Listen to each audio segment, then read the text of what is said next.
Salam sejahtera dan selamat datang sekali lagi ke channel ini Current Sphere NY. Bayangkan begini kawan-kawan. Bayangkan kalau dalam satu pilihan raya ada sebuah parti yang kata kerusi ini, kerusi itu, semuanya milik kami. Jangan ada orang lain berani masuk bertanding. Nah, inilah lebih kurang yang berlaku sekarang di Sabah apabila Pakatan Harapan melalui Ketua PKR Sabah Datuk Mustafa Sakmud menegaskan bahwa kerusi yang sudah dipersetujui untuk Pakatan mestilah eksklusif. Maksudnya, sekali sudah bagi, jangan lagi ada yang lain masuk. Jangan BN masuk, jangan juga GRS masuk, kacau. Jadi sekarang ini timbul persoalan yang besar. Adakah ini strategi bijak untuk elakkan pertembungan ataupun sebenarnya Pakatan coba monopoli kerusi tertentu supaya mereka tidak terancam? Kalau kita tengok balik sejarah, BN Sabah dan juga GRS pernah bersama menang pilihan raya negeri pada tahun 2020. Tetapi selepas Januari 2023, mereka retak di peringkat negeri. Namun peliknya apabila Anwar Ibrahim membentuk kerajaan perpaduan pada November 2022, dua-dua masuk sekali. Jadi bayangkan, parti yang retak dan bercakaran di Sabah tiba-tiba duduk semeja dalam kerajaan pusat. Ini sudah cukup menimbulkan tanda tanya. Adakah kesatuan ini benar-benar ikhlas ataupun sekadar sementara demi kuasa? Datuk Mustafa Sakmud jelas berkata, prinsip Pakatan mudah.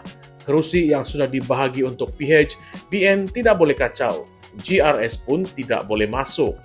Maksudnya, kalau katakan kerusi itu Pakatan punya, otomatiklah ia akan menjadi kawasan eksklusif.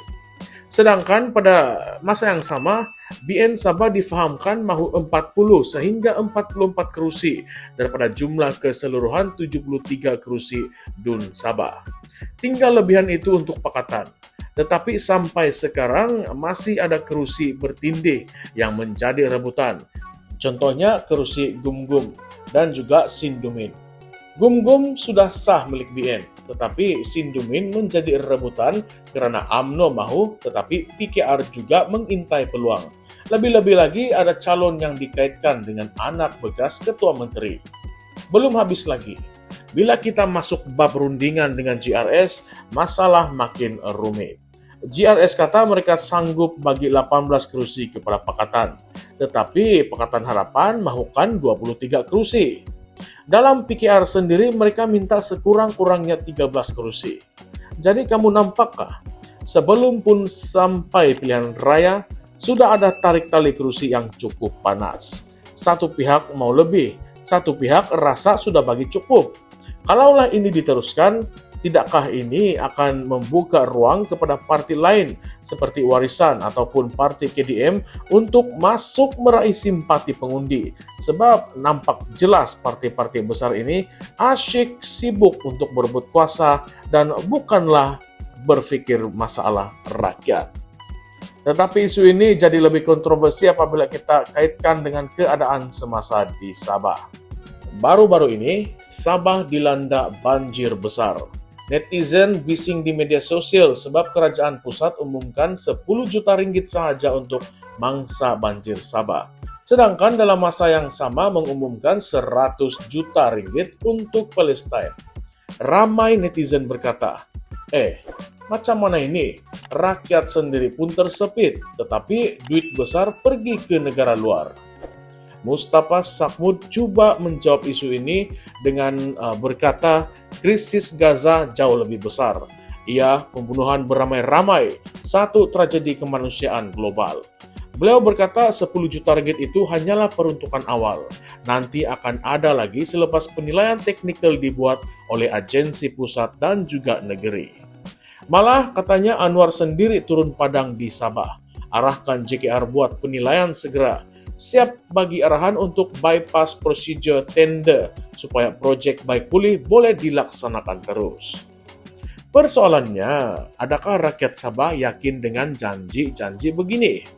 Sebab sebelum ini pun banyak kali kita dengar isu peruntukan Sabah ditangguh ataupun dikurangkan, termasuklah projek berkaitan ME63 yang lambat diselesaikan.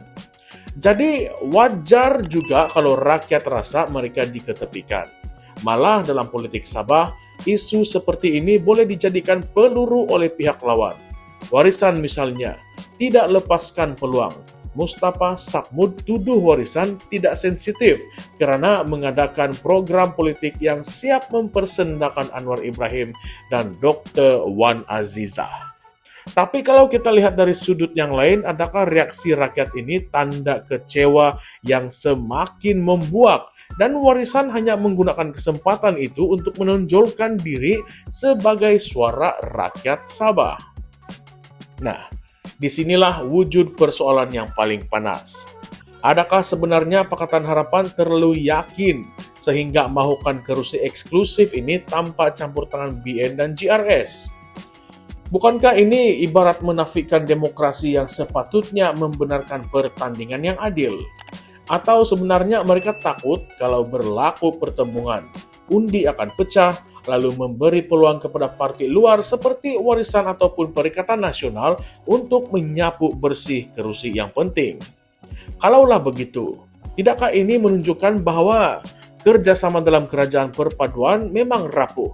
Sekadar atas kertas untuk merebut kuasa pusat, tetapi di lapangan masing-masing masih rakus mengejar kerusi. Kalau kita pikir lebih jauh, persoalan lain pun akan timbul, confirm. Apakah rakyat Sabah benar-benar diutamakan dalam semua perbincangan ini? Ataupun kerusi semata-mata dijadikan rebutan karena kuasa dan jawatan yang menanti selepas pilihan raya? Sebab itu apabila banjir melanda dan isu peruntukan menjadi panas, rakyat mula rasa mereka hanya dipergunakan sebagai angka undi dan bukanlah keutamaan. Kalaulah benar begitu kawan-kawan, tidakkah kita ini sedang menyaksikan ulangan skrip yang lama, di mana politik Sabah selalu menjadi bahan tawar-menawar di meja pusat? Jadi soalan kontroversi yang perlu kita sama-sama renungkan ialah, adakah Pakatan Harapan dengan tuntutan kerusi eksklusif ini sebenarnya mahu menutup ruang demokrasi supaya mereka tidak dicabar? Ataupun ia semata-mata strategi untuk mengelakkan undi pecah? Dan kalau benar Barisan Nasional serta GRS setuju dengan syarat itu, tidakkah ia membuktikan partai-partai ini sanggup mengorbankan prinsip asal mereka hanya demi kekal dalam kerajaan pusat bersama dengan Anwar? Lagi panas apabila kita pikir, apa akan jadi kalau Warisan ataupun Perikatan Nasional masuk bertanding di kerusi-kerusi yang Pakatan tuntut eksklusif itu? Adakah Pakatan Harapan cukup kuat untuk menahan gelombang penentangan? Ataupun mereka sebenarnya sedang main strategi, main selamat sebab takut kalah? Inilah persoalan yang buat kita tertanya-tanya. Benarkah Sabah hanya menjadi papan catur dalam permainan politik pusat? Dan kalau semuanya hanya sibuk berebut kerusi, siapa sebenarnya yang akan menjaga nasib rakyat Sabah yang masih lagi bergelut dengan banjir, infrastruktur yang daif, dan janji ME63 yang belum ditunaikan sepenuhnya? Oleh itu, apakah pandangan Anda semua? Adakah Anda rasa Pakatan Harapan berhak menuntut kerusi eksklusif, ataupun tindakan ini hanya akan membuktikan ketakutan mereka sendiri? Adakah rakyat Sabah akan terus bersabar dengan permainan ini, ataupun mereka akhirnya akan menghukum semua pihak pada pilihan raya yang akan datang? Kalau Anda rasa isu ini semakin panas, percayalah, ini baru permulaan. Jangan terkejut kalau pilihan raya negeri Sabah akan menjadi medan pertarungan yang paling sengit dalam sejarah. Bukan saja antara partai tempatan, tetapi juga dalam kalangan rakyat satu kerajaan perpaduan sendiri. Jadi, jangan lupa tinggalkan komen Anda di bawah, sebab perbincangan ini kita kena kupas bersama-sama.